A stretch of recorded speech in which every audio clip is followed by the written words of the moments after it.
Let me be clear with you on this. While we have seen some positive updates, the LA fires are in no way over and the worst could be yet to come, so there's a lot we need to talk about. Starting with where we are right now, because the fires have reportedly burned over 40,000 acres, forced some 150,000 people to evacuate, and damaged more than 12,000 structures. With in fact, California Governor Gavin Newsom saying he thinks that these fires will be one of the worst natural disasters in the history of the United States. And to that point, early accounting actually suggests that these fires may be the nation's costliest disaster ever in terms of damage and economic losses. I mean, as much as $150 billion, according to a preliminary estimate by AccuWeather. Though of course, right, the destruction that we're seeing here, it's not all dollars and cents. We're talking about human lives as well. And there, unfortunately, as expected, the death toll has risen to now 24 and counting, with the Eaton fire alone killing 16 people, making it one of the deadliest in California's history, and the Palisades fire being responsible for the other 8 deaths. And this is the true death toll may be higher with, I mean, at the very least, another 16 people being reported missing in the areas of the 2 fires. Now with all that, right, the good news that we've seen is that the firefighters have been making progress suppressing some of the blazes over the weekend. Right, I mean, for example, after burning more than 23,000 acres, the Palisades fire has been 14% contained according to CAL FIRE as of recording this. And then as far as the Eaton fire, which has ripped through more than 14,000 acres, that's now at 33% contained. And while I know that those percentages might not seem very high, I mean, keep in mind that on Thursday, the containment percentage for both the Eaton and Palisades fire were at one point both listed at 0%. And so with that, this weekend, it allowed some people to return to previously evacuated areas. With also nearly all LA Unified School District campuses across the city being reopened today, though, students were encouraged to wear masks on their way to school. And that after more than 500,000 students were out of school last week because of the fires, though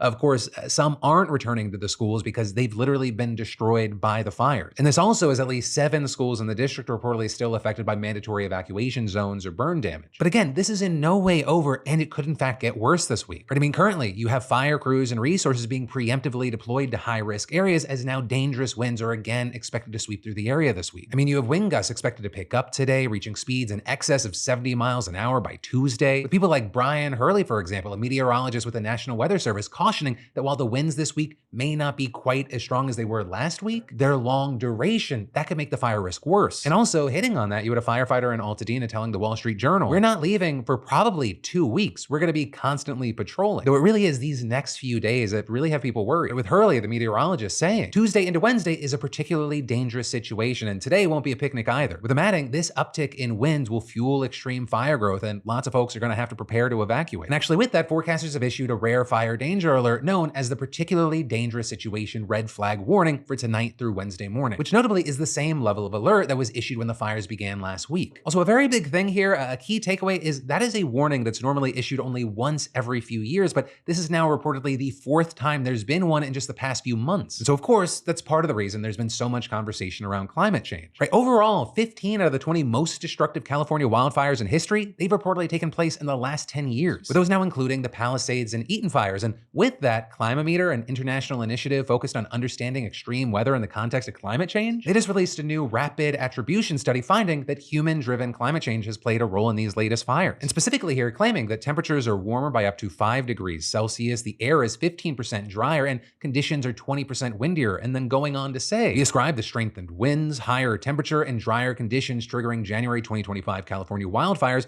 to human-driven climate change, and natural climate variability likely played a minor role. But then also with that, this climate-driven disaster is actually forcing the government to walk back environmental protection. With, for example, Governor Gavin Newsom now signing a broad executive order suspending state environmental rules for rebuilding after fires. And with that, we've seen outlets like the New York Times write it. The order is likely to be the first of several permit streamlining measures issued by state, county, and city agencies in the wake of the devastating fires across greater Los Angeles. This executive order reportedly covering all of Los Angeles and Ventura counties and directing state agencies to coordinate with local governments to remove or expedite permitting and approval processes during rebuilding. And possibly most significant here, they've waived permitting requirements under a landmark environmental law called California Environmental Quality Act, otherwise known as CEQA, with them explaining that disaster-driven suspensions of CEQA, they normally require rebuilding property owners to at least make some effort to comply with the law, while the order announced yesterday was a full waiver. But also, it's not crazy that Newsom's doing this. I mean, California's already been dealing with an affordable housing shortage, and these fires, they're obviously gonna make it worse. And in fact, we're now already seeing reports of wildfire evacuees facing price gouging in the rental market. Though with that, we saw California's Attorney General vowing in a news conference this weekend that anyone seeking to take advantage of the wildfire victims will be held accountable, and saying, "We've seen businesses and landlords jack up the price. It's called price gouging. It is illegal. You cannot do it. It is a crime punishable by up to a year in jail and fines." And with that, you also also had the AG issuing a warning to others seeking to profit from people suffering, namely looters. With it even being reported there that National Guard personnel, as well as city and county law enforcement, have stepped up patrols even as firefighting efforts have continued. And actually, as of recording, around 29 people have reportedly been arrested in fire zones, including one burglary suspect who allegedly dressed as a fireman to try and evade authorities. Though also, to be clear, not every arrest has been for looting, right? Some of the arrests are for curfew violations, with the context being there that any area under a mandatory evacuation order is off limits to non-first responders. And in other areas, a 6 p.m. to 6 a.m. curfew is in place. But then also, with that, besides being a very real issue, looting is just one topic that's now become a source of political disagreement. With it, for example, becoming part of an ongoing back and forth we've been seeing between Newsom and Elon Musk. Right, and here we saw that after Newsom said in an interview that there would be zero tolerance for looting, you had Musk resharing a post wrongly claiming Newsom and California Democrats literally decriminalized looting, barring police from arresting looters and prosecutors from prosecuting them. Now he's opposed to looting, and then to that you had Newsom writing, "Stop encouraging looting by lying and telling people it's decriminalized. It's not. It's illegal, as it always has been. Bad actors will be arrested and prosecuted." Also, I will say, besides this specific interaction, Musk has been accused of using his X account to stoke fear and anger in relation to the fires, with people saying that he's spreading misinformation and resharing and commenting on posts, casting blame on everything from DEI to immigration. And as far as this whole back and forth with Newsom, you had things like, for example, the governor hitting back yesterday at Musk's statements, blaming Democratic officials and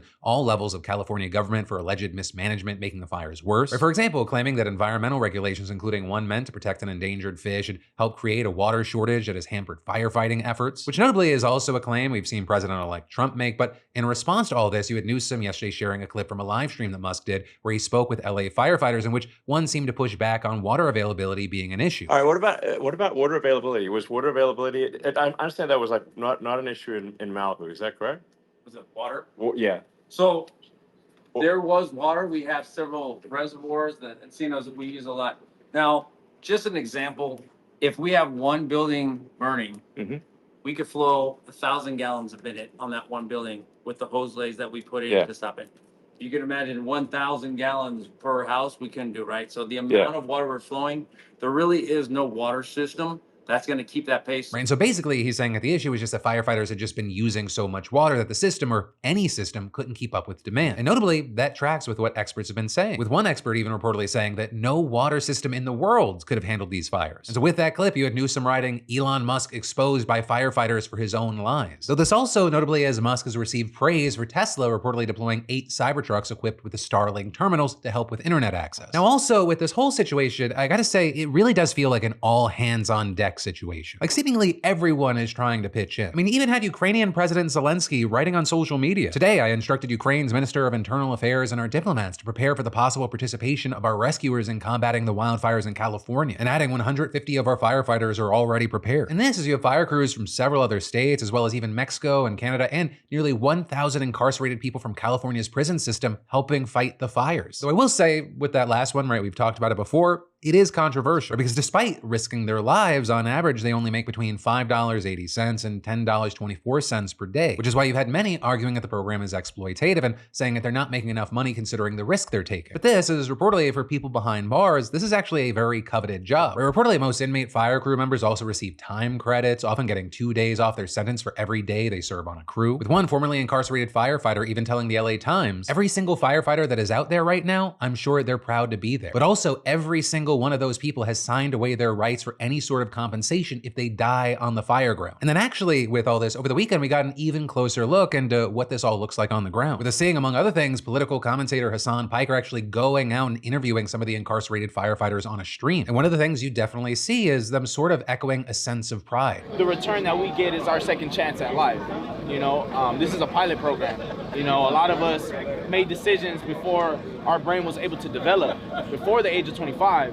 You know, so I mean, this is our second chance, and this is our second chance to prove it. But these second chances, they're not always easy, with reports noting that once these inmates are released, many have trouble getting firefighting jobs even though they have all this experience. Which is why we saw Hassan writing and many agreeing that many deserve this chance, that they do not deserve to be cast aside and dehumanized. And among those who agree with this idea, you had Kim Kardashian, who advocated for them over the weekend, calling them heroes and urging Gavin Newsom to raise their wages. With some people even starting fundraisers to support incarcerated firefighters. But for now, that is where we are, though again, this is a rapidly developing situation and there are huge concerns over the next few days. So if you are out there, if you are near there, please be safe. If you get an evacuation order, follow it, but also with that, they say if you feel unsafe, if you see something, evacuate. And then with all of this, for anyone watching, I'd really love to know your thoughts on really any aspect. I know we covered a lot here, but I'd love to hear from you in those comments down below.